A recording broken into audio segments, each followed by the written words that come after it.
Hello, I am going to talk to you about people who refer to themselves as compassionate. I have some notes here. And so let's have a look at this.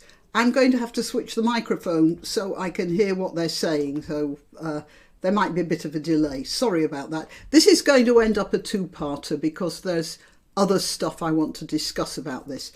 First of all, I shall talk about an instance of compassion which has attracted much attention here in the UK, and it involves a nurse who is talking on the Jeremy Kyle show. He's a populist sort of talk show type fellow. I never watch his show. Right, I'm going to switch the microphone over now so I can hear what's being said.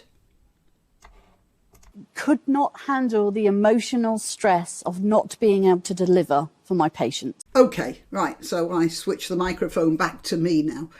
So this woman is saying she was a nurse and the strain of being a nurse was too much for her because she couldn't, as she says, she couldn't handle the emotional stress of not being able to deliver. Well, I don't know what she couldn't deliver, but I'm assuming she could see things that people needed that the NHS didn't provide for. Now, it's true, but there will be no end to that sort of thing. And there has to be a line, and there are many nurses who can deliver. So, all right, let's switch the microphone back because it's the next bit that's really something, well, you'll see. There to do a job as a compassionate person, there are no resources, and you are told persistently on the news that, care homes are being ring-fenced. It's a lie, and I'm sorry, but if you have voted Conservative, you do not deserve to be resuscitated by the NHS.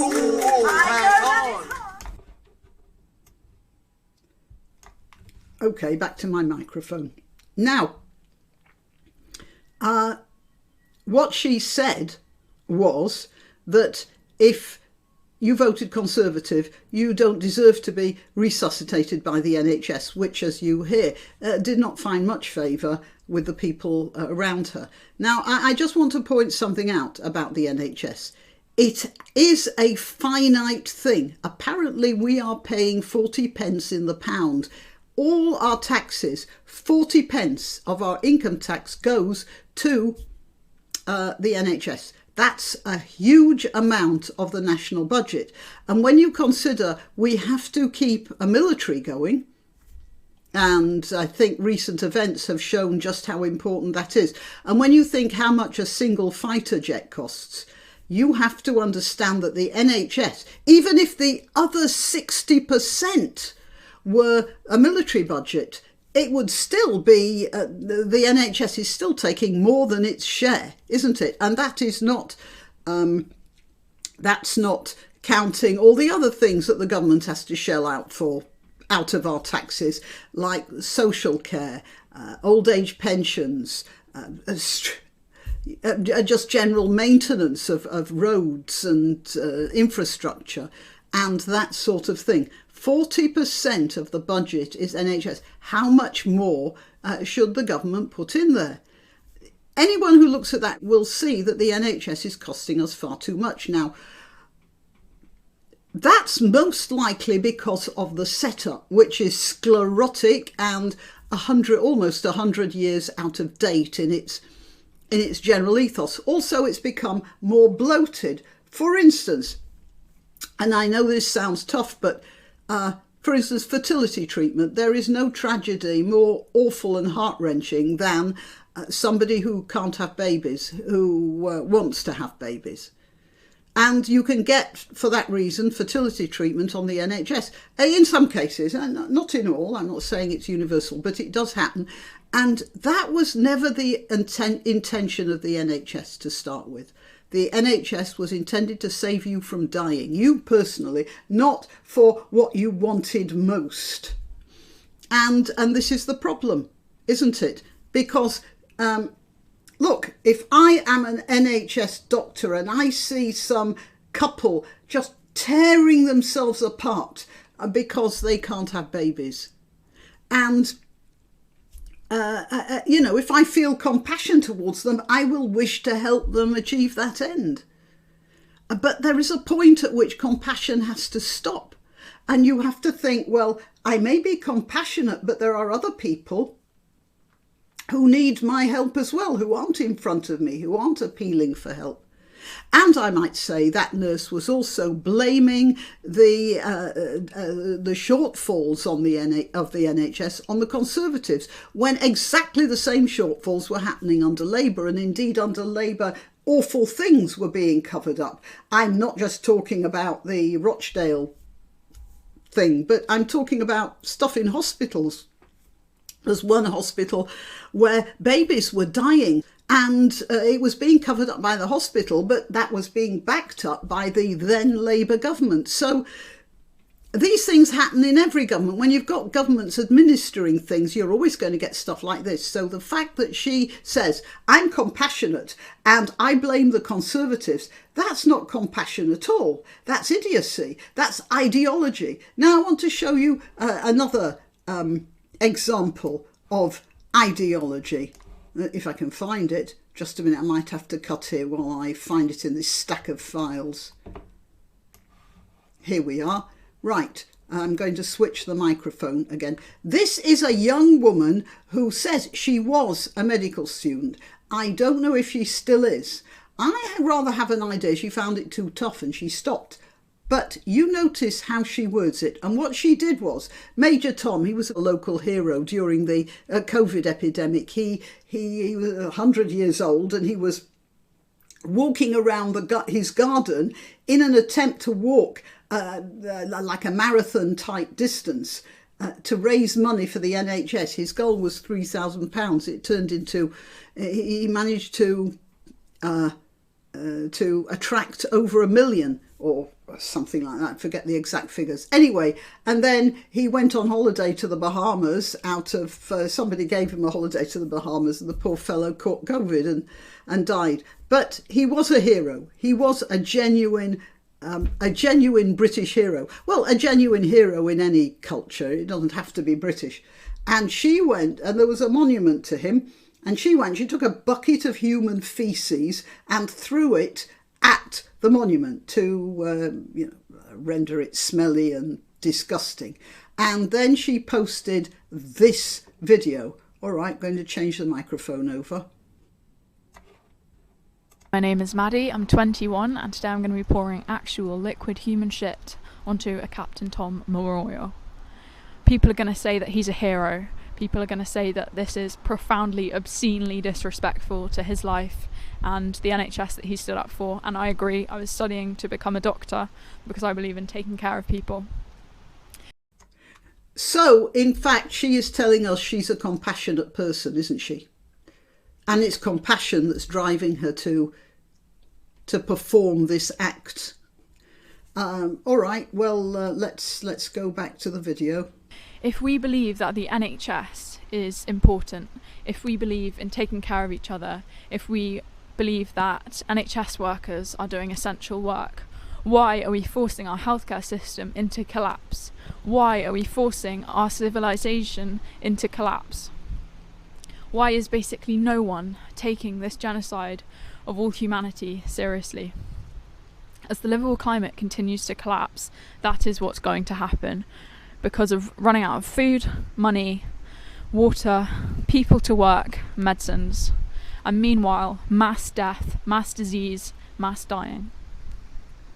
All of this is true, and the government won't even end UK private jets. Every time one takes off, it pours a bucket of shit and blood onto everything that Captain Tom stood for. Climate collapse is the end of everything humans have worked for, all the safety and security that we take for granted, including modern medicine. To find out what to do in the face of this genocide, come to a Zoom meeting this Sunday at 7:30 p.m. or watch a 70-minute video. Both can be found. Right, so what's going on here? She says the whole world's collapsing, and that's because the government won't stop private jets. She belongs to an organisation that says something like Stop Private Jets, which is the same sort of anarchist type group as Just Stop Oil and Extinction Rebellion and Insulate Britain, and all these minor split groups that they take one issue and they blame the whole world's troubles on that and tell the government they've got to stop it. And she's doing that by pouring feces onto a memorial of a much loved national hero. Okay, so she's a compassionate person as well. I want to tell you about another set of compassionate people. A few years ago, a group of Islamic fundamentalists went into a school in Pakistan, a school that taught the usual Western curriculum, and they shot. Well, I don't know. It was a lot of the school kids. Actually, I don't remember the number now. It just occurred to me. And they were doing this because they were compassionate. Because, you see, when they sent these kids to heaven, before they'd learnt evil Western learning, then they would go to heaven. Otherwise, they'd go to hell. So it was compassionate to shoot them in their school. Right, so that is where compassion goes ever so slightly wrong. And you wonder why the people should have allowed these things to run away with them. Well, even in Pakistan, they expected to get away with it.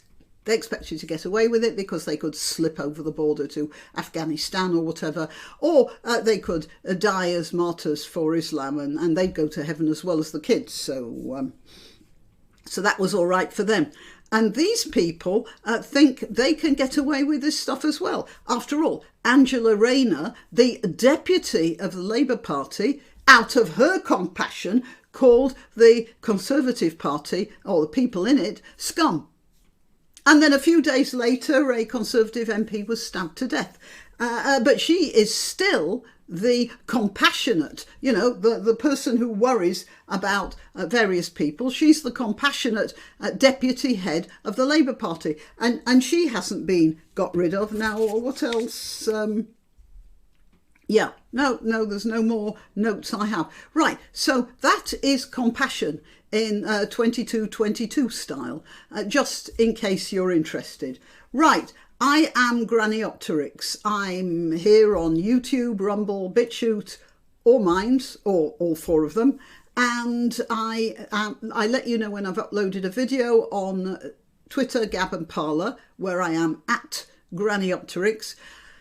If you subscribe to one of those, then you don't have to worry about, particularly YouTube, forgetting to let you know when I've uploaded a new video. And if you subscribe to one of those, Twitter, Gab or Parler, you'll get my really witty, wonderful tweets or gabs or parls or whatever they are.